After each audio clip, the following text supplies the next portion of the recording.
Hey, this is Jennifer and Megan. We are two sisters from South Carolina on a mission to discover more about our British grandmother's life in London by reading, researching, and sharing her love letters she wrote during World War II. If you're looking for an interesting, unique perspective on life, love, and London during World War II, then you've found the right place.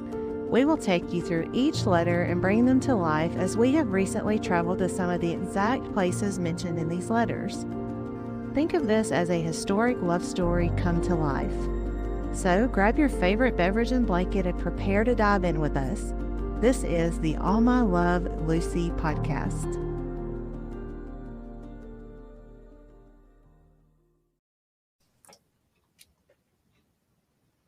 Hey, and welcome back to the All My Love, Lucy podcast. We're so glad you're here with us for episode number 15. Thank you all so much for all the love and support. Thank you just for watching and welcoming this story into your life. Yes, absolutely. It's a great story. And I know I did a little bit of a recap, the episode 13, I believe, but I wanted to do another one. I actually typed up some notes this time because I wanted to make sure I didn't leave anything out, important information out. So for those of you who may be first-time listeners, or if you didn't watch the first couple of episodes, or maybe you just want to hear a recap, I wanted to do a recap. So our grandmother Lucy was born and raised in London, England. And our grandfather, James, who she affectionately refers to as Jimmie throughout all the letters, was born and raised in South Carolina here in the town that we're in today. He was in the U.S. Army and was stationed near what we now know was Salisbury, if I'm saying that right. Salisbury, isn't that how you say it? I think so. Yeah, when they first met. Now, if you go back and listen to some of the first episodes, we actually thought that he was stationed in London. But we have learned since then that he was actually near Salisbury. And so he evidently had some leave and visited London, and then they met somewhere in Covent Garden there. And so at the time of the first letter that we have, they had met, fallen in love, gotten engaged, and they were planning on getting married there in London and then moving to South Carolina once the war was over. But before they were able to get married, Jimmie was shipped off to what we now know. He was shipped off to France. In the beginning, if you listen, we did not know where he was. Now, thanks to that book Michael Godbout wrote, Key to Command, we now have all the information about Jimmie and what he was doing. And so he was shipped off to France. We didn't know that in the beginning. Now we do.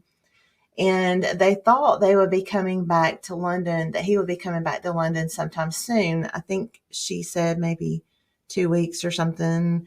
They thought it would be sooner than it was after he left. But as we now know, that did not happen.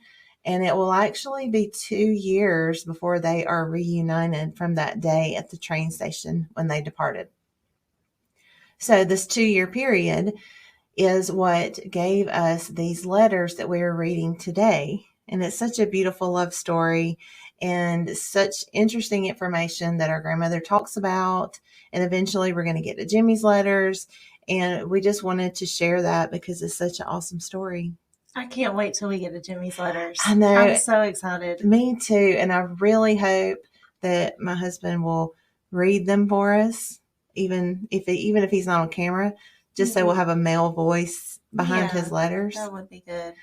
So this whole project or podcast has kind of taken a life of its own. You know, It's kind of, we had plans to just read the letters, talk about them and go forward, but it's kind of evolved into this research project. We have found family. We have connected with so many people. We have discovered so many things. Too much to recap here. So we do encourage you to go back and start with episode number 1 and listen to all the information along the way because we've made some awesome discoveries. But like I said, I'm not going to recap all of that. That's a lot. That would be a whole episode within itself to recap everything. But we just recommend that you go back and start with episode 1 if you're a first-time listener. Or if you haven't watched them all, go back and watch the ones that you haven't watched yet. Even though it's more like a series, So it is kind of chronological order. You can still go back and pop in and watch one that you haven't watched yet. So I encourage you to do that. Also, I'm going to quit talking here. That's a lot to say, but don't forget to stick around. We always do an uninterrupted reading of the letter that we're talking about each week. So at the very end, we'll do that. So don't miss that. So, are you ready? I think so. I am. Yeah. Let's get started here with letter number 15. Now, again, she's kind of writing him back to back to back. And then there's a few days of a space. And now here we are at July 28th. July 28th, 1944. My darling Jimmie, I hope you will not mind my writing in pencil, but it is just 5:30 a.m. and I am fire watching again. So we do have an episode that details this fire watching. If you're not familiar with what fire watching is, I will do another quick recap about the fire watching because it's so important and it's so, I don't really know the word, impressive or mind-blowing. I don't know that to think about her doing this. Mm-hmm. I don't know what word to describe how I feel about this, that she did this, or that she had to do this. But So a quick recap about this fire watching, if you're not familiar with it, or if you are, but the German bombers were dropping a combination of high explosive and incendiary bombs, which were bombs that were filled with highly combustible chemicals like magnesium and phosphorus or petroleum jelly, those napalm bombs. And they were dropped in clusters with the purpose to spread fires. They wanted to catch everything on fire in London. So these incendiaries would quickly start fierce fires unless they were extinguished immediately. They would spread really quickly. So if they got hold of something, it was going to take off and cause a big fire somewhere. So to combat these incendiary bombs, civilians were encouraged to volunteer as fire watchers and to draw up rotations with their neighbors as they operated in the vicinity of their own homes and their own streets. So that's something else that I didn't really talk about the first time, is that it was just in their neighborhood basically where they would do the fire watching. Mm-hmm. So she wouldn't have had to travel a long way to do this, which I guess was a good thing.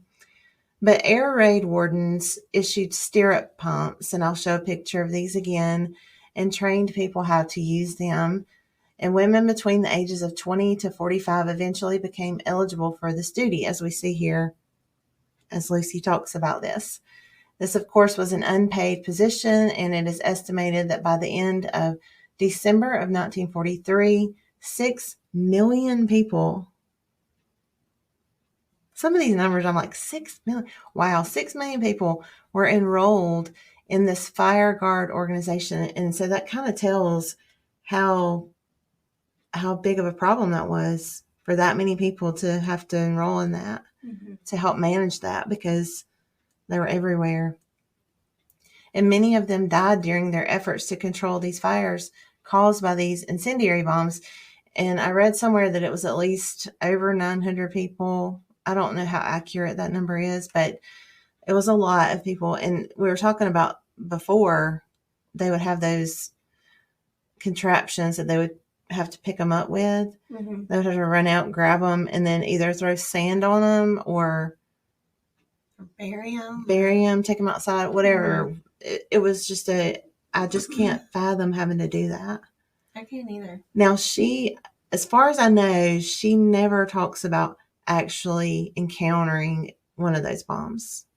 So I don't know if she ever had to do it, but she was on this duty, this fire watching duty. And so here she was at 5:30 a.m. fire watching.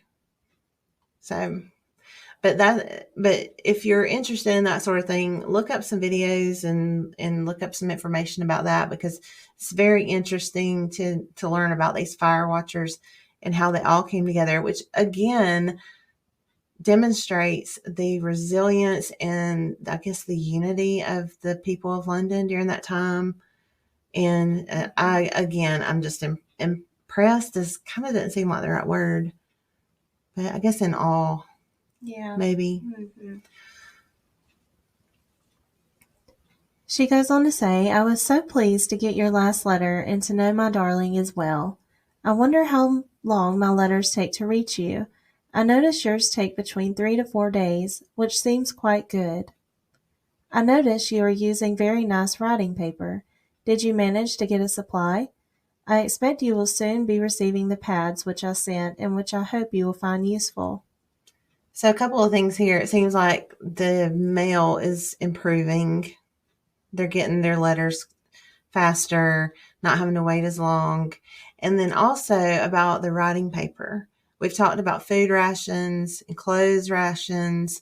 Well, there was paper rations also. And so paper would have been in short supply. The newspapers, I think I read something about them being part of that rations. But so I guess it's kind of a big deal. She's noticing here, hey, you've got different writing paper. Did you get a different supply? But she's sending him some writing pads that I don't know where she got them from, unless she had a supply already. Mm-hmm. She probably already had some, maybe. But so that's to speak to the paper rations. So we've covered several of those. Well, darling, I am just going to make a cup of tea before the water boils away. And it looks like she took a break here, I guess, to go make her cup of tea. And then she says, oh, it was a really nice cup of tea, and I wish my dearest could have been with me to share it.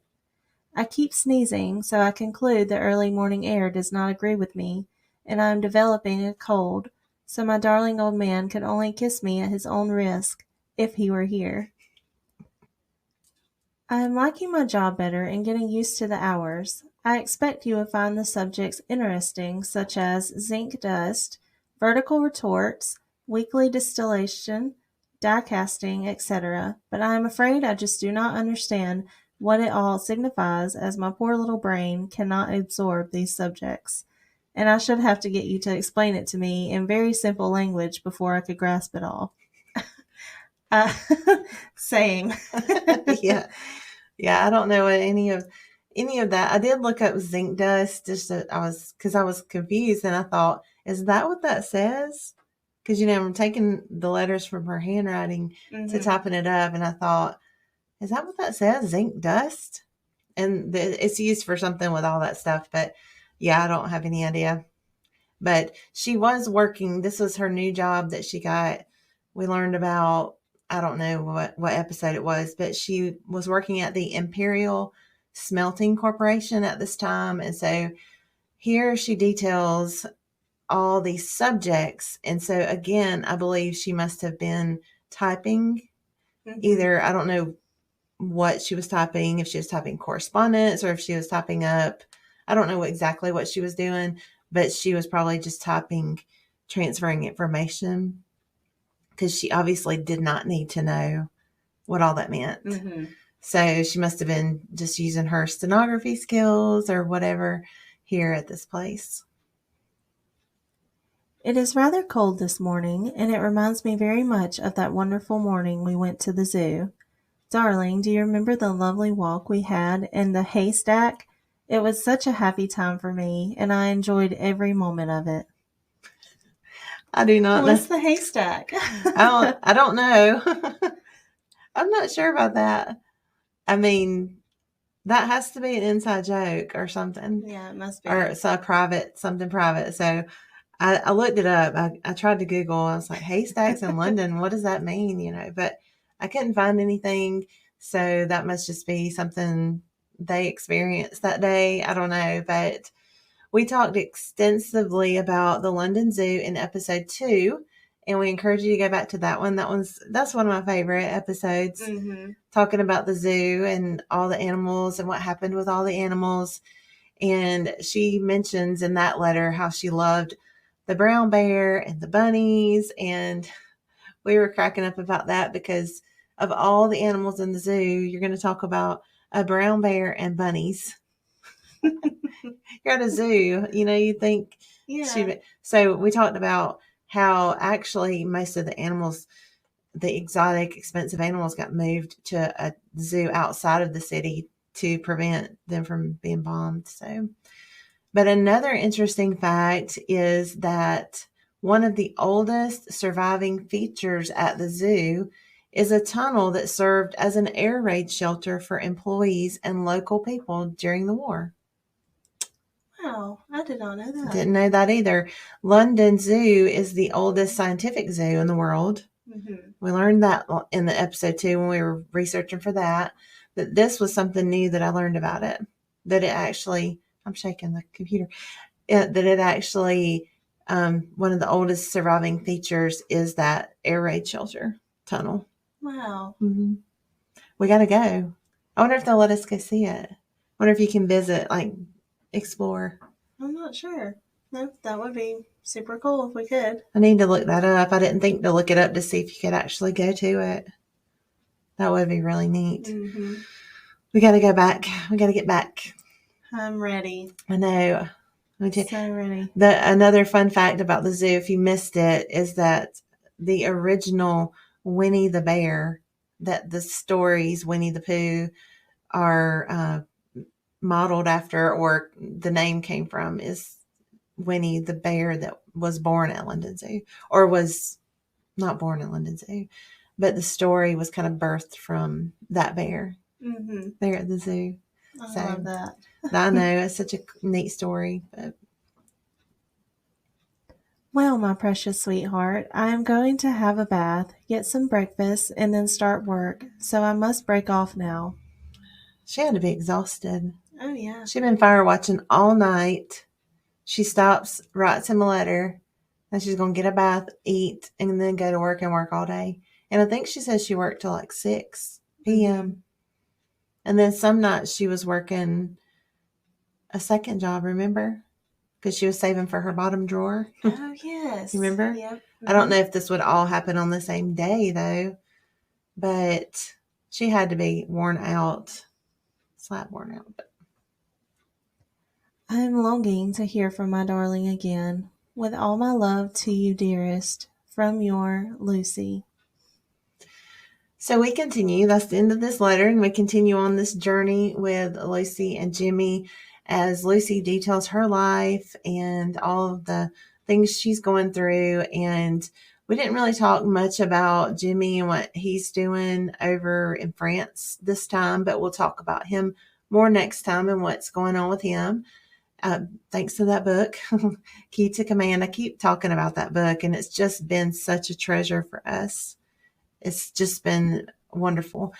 So we'll continue on that. So don't miss any of our episodes and some family discoveries. I know if those of you who have been following along with us have been hearing about all of our family discoveries and the things that we're finding out. And so we did find an email in some of the boxes. We found an email from our dad who has passed away way back when, 2001, when he was trying to do basically what we're doing now, find family. And he was emailing with some guy. I don't know who this is, but he did say in one of the emails that, okay, Lucy's brother, Jonathan, he had a son named David John who went by John. And our dad said in this email that he had met him and talked to him several times and had gotten some information from him. So I was just, when I found that, I was like, no way. He talked to him. And we're trying to find, now John's son, David John, is the 18-year-old that died.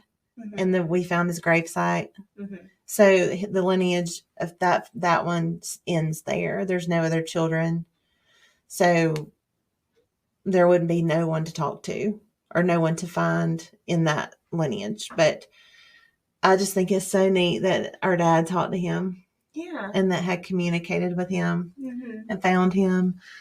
And then also, we had talked about another box, that there was another box somewhere. And so Megan dug and got the box, and there was a Bible in the box. And so Lucy's eldest, however you say it, sibling, her name was Harriet. And Harriet actually went missing sometime, we don't really know the year. And so she left home and went missing and was never seen by her family again. She kind of vanished. They think she may have fallen victim to the bombings or the gas or something like that. But she never returned home one day. But she was born March 4th, 1889. She was last documented as being a parlor maid at the age of 23 in a different household. And like I said, the story is she left from home one day and never returned. And we do not know what happened to her. We do not know her date of death, how old she was when she died, or anything like that. The last age that we have of her living is 23. She could have lived much longer than that, but that's the last documented age. And so Megan found in this box a Bible and opened it up, and we'll show pictures, opened it up, and it's Harriet's Bible from the Oban Girls' School that she received from her school when she was 10 years old, which is awesome to me. Yeah, it was. I mean, I couldn't believe I found that. I know. It's so cool. I know. Mama sent the pictures to me, and I was like, Harriet, or it said H. And then we started researching and finding everything, and realized it was Harriet. Yeah. And I found her registration. Did Mom tell you that? Yeah. The registration for the school. I found her registration where the dad, John, her dad, Grandma's dad, had registered her for school, signed her in or whatever, and everything. So just amazing. Another amazing discovery to connect it all together and figure out who they are and just a little bit of their lives, even if they're not, there would be no descendants of hers, but still. So, but that is all of this episode. And next time, let's see. Seems like I was going to tell you something about next time. I don't know. But next time we have a little bit more details about what Lucy's doing, and we will also detail more about what Jimmie's doing. We'll spend a little bit more time on that. So, you got anything else you want to say? I don't think so. Just like and subscribe to all of our channels. Yes. And we really appreciate everyone sharing our videos and liking and spreading the word. Yes, and we hope you're enjoying it. And we also are going live on Facebook on most Sunday nights, maybe not every Sunday night, but go ahead and follow us on Facebook so you'll get that notification. Just come along and chat with us. We're not doing anything special. We're just editing our video and thought we would just be on there to get to know our listeners. So come on and say hey. We've been asking some questions to kind of interact. So just jump on there with us. If you see us on, you don't have to, like I said, stay the whole time because we're on there for a good while. Editing takes a while. So, but that is all. So as promised, we will end the episode with an uninterrupted reading of this letter. So until next time, enjoy.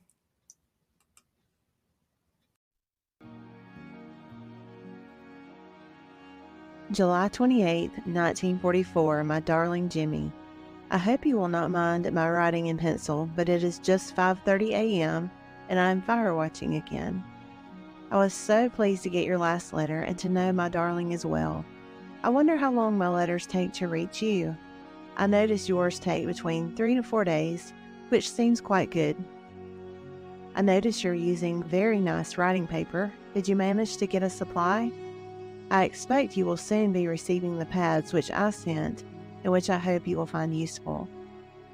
Well, darling, I am just going to make a cup of tea before the water boils away. Oh, it was a really nice cup of tea, and I wish my dearest could have been here with me to share it. I keep sneezing, so I conclude the early morning air does not agree with me, and I'm developing a cold. So my darling old man could only kiss me at his own risk if he were here. I am liking my job better and getting used to the hours. I expect you would find the subjects interesting, such as zinc dust, vertical retorts, weekly distillation, die casting, etc. But I'm afraid I just do not understand what it all signifies, as my poor little brain cannot absorb these subjects, and I should have to get you to explain it to me in very simple language before I could grasp it all. It is rather cold this morning, and it reminds me very much of that wonderful morning we went to the zoo. Darling, do you remember the lovely walk we had and the haystack? It was such a happy time for me, and I enjoyed every moment of it. Well, my precious sweetheart, I'm going to have a bath, get some breakfast, and then start work. So I must break for now. I'm longing to hear from my darling again.